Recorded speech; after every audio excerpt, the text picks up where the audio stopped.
everyone. Welcome to Out of the Box or Bowl. There are roughly 200 topics in here about vitality and life and health and the gym and social circles, all the stuff we talk about here on CenacleTV. Jared and I are just going to draw one.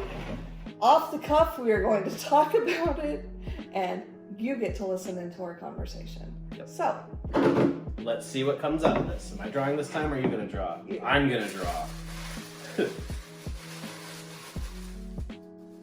Nah, let's do this one. Okay. Oh no. More folds. A lot of folds. That means it's a quote. The unexamined life is not worth living. That's a good one. That is a good one. Yeah. I've heard that one before. I like that one a lot. Socrates. Mm-hmm. Old Good Greek old guy. Socrates. Socrates. Classic Socrates. In a house of learned doctors. The works of Socrates have greatly influenced my life. I am so grateful for them. Alright, the unexamined life is not worth living. Yeah.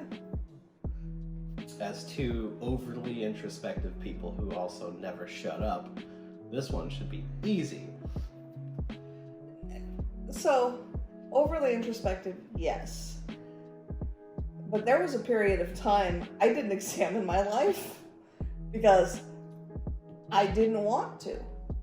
Okay. There is a challenge. If you examine your life, then at some point you have to take responsibility for it.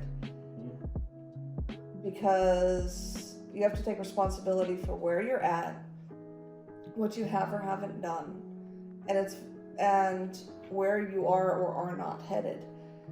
And a lot of us, I've had many times, I didn't want to take responsibility. And it's easier to go with fate just led me here than to examine my life and say, this is where I am, this is where I want to go, and I'm going to take responsibility and make a choice to intentionally head this direction. And I would prefer the whole carpe diem, seize the day, which requires examination. Because how can you get the most out of a day? How can you seize the day if you haven't examined your life and know where you're headed? So I agree wholeheartedly. I just also understand the flip side of there is a weight to choosing to examine your life. But the choice not to means you are living that life of quiet desperation.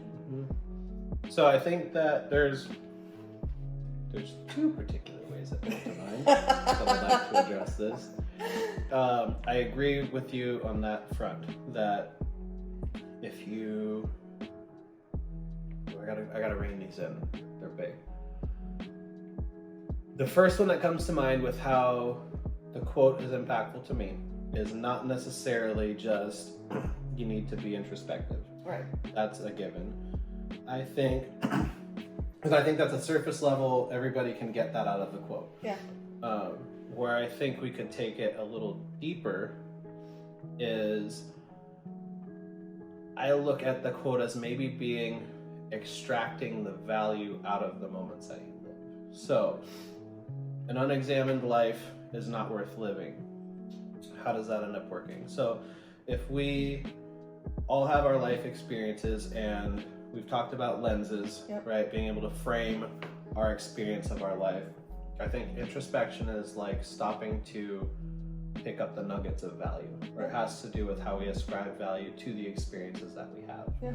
And so, this is something that we'll use the kids as an example. Every single night before bedtime, we do talk time with them. Okay.